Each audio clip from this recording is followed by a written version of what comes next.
We often see animals eating. Where does the food they eat come from? All the food that animals and people eat comes from plants or animals that eat plants.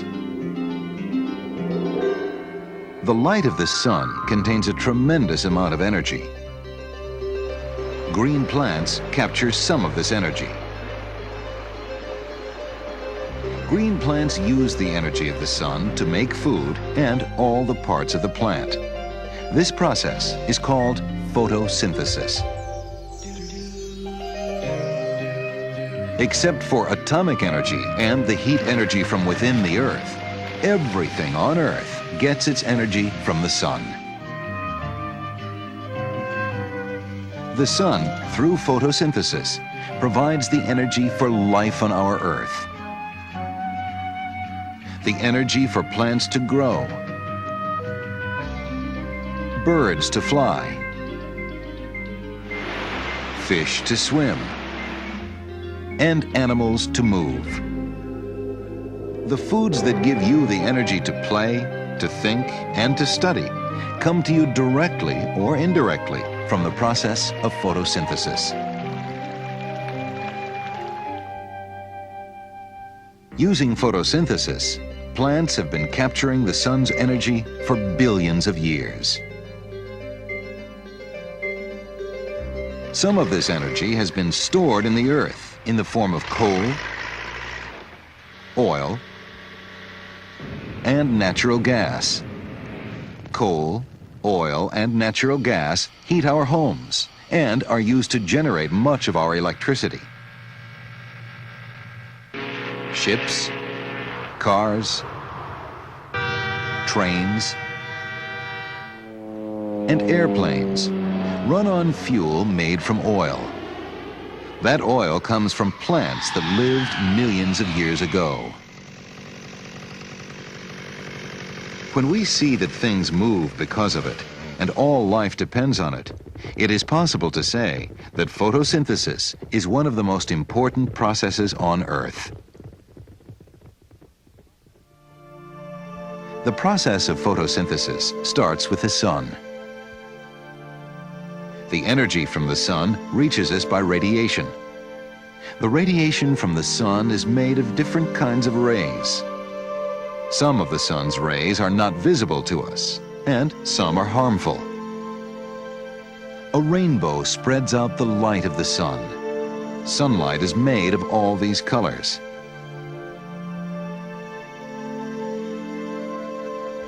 The part of the sun's rays that we see as light is also the part that is used in photosynthesis. Photosynthesis begins when sunlight shines on the cells of a green plant. A leaf is made of millions of cells that have air spaces and openings to the outside air around them.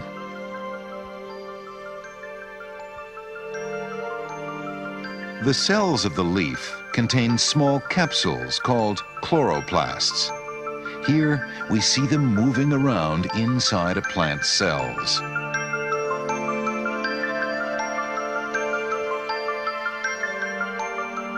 Let's look inside of a chloroplast. Each chloroplast contains stacks of green discs. They look a little like a stack of green pancakes. Each stack of green discs is called a granum. The granum is full of a green-colored substance called chlorophyll. It's the chlorophyll that makes green plants green. Stroma is a semi-liquid material around the granum that fills the rest of the inside of the chloroplast. There are two steps to photosynthesis. Each step happens in a special place. The first step happens in the granum part of the chloroplast and uses the energy of sunlight. The second step of photosynthesis occurs in the stroma part of the chloroplast and does not need sunlight. To begin the process, sunlight strikes the chlorophyll in the granum and gives it energy. The energized chlorophyll splits water into oxygen and hydrogen and stores some energy in a special molecule. The oxygen is released into the air, where it is used by people and animals, all of which need to breathe oxygen to live. The second part of photosynthesis takes place in the stroma and doesn't need sunlight. Stored energy and hydrogen move from the granum into the stroma. The stored energy causes the hydrogen and carbon dioxide from the air to combine, producing food for the plant. Water is left over. Excess water may leave the plant through the small openings on the underside of the leaf. Let's briefly review the photosynthesis process.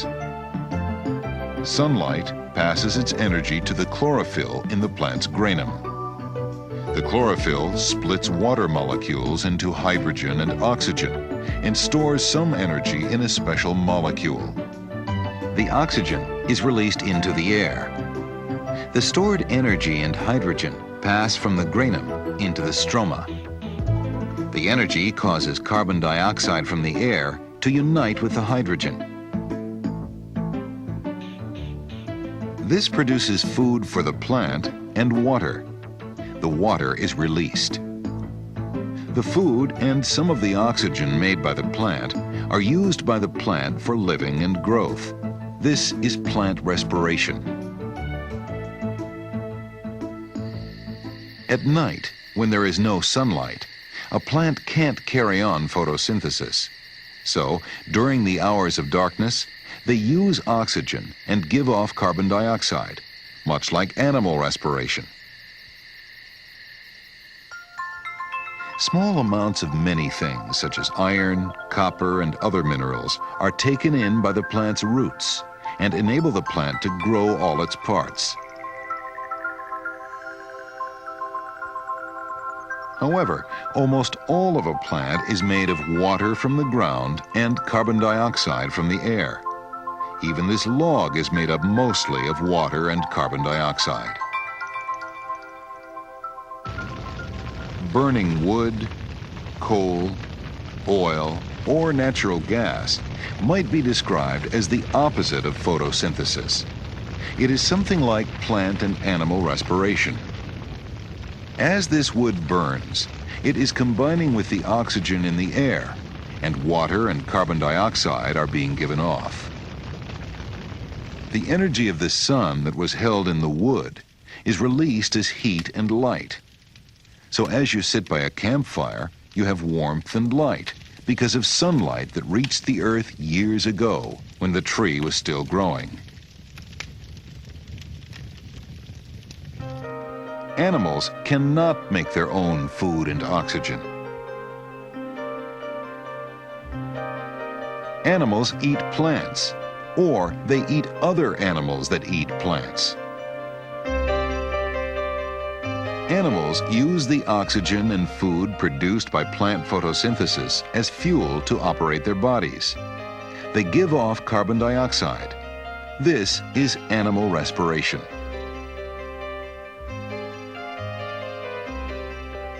The carbon dioxide from animal respiration is used in plant photosynthesis, and the oxygen from plant photosynthesis is used in animal respiration.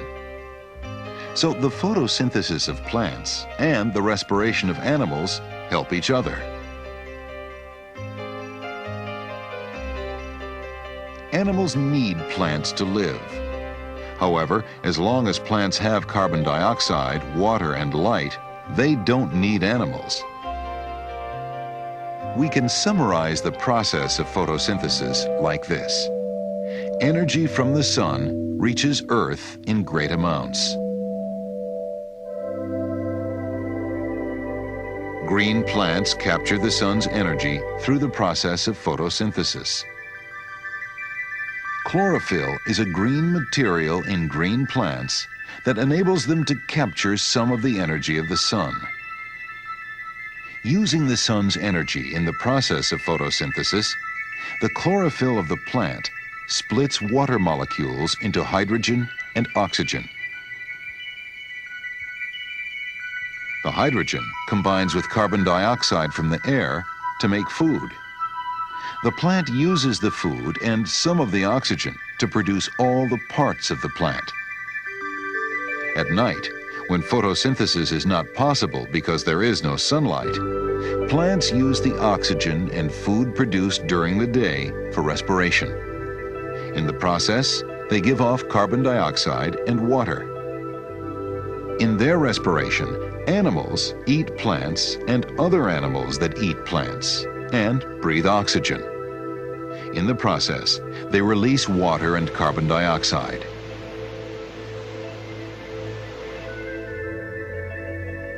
The photosynthesis of plants and the respiration of animals help each other through their production and use of oxygen and carbon dioxide.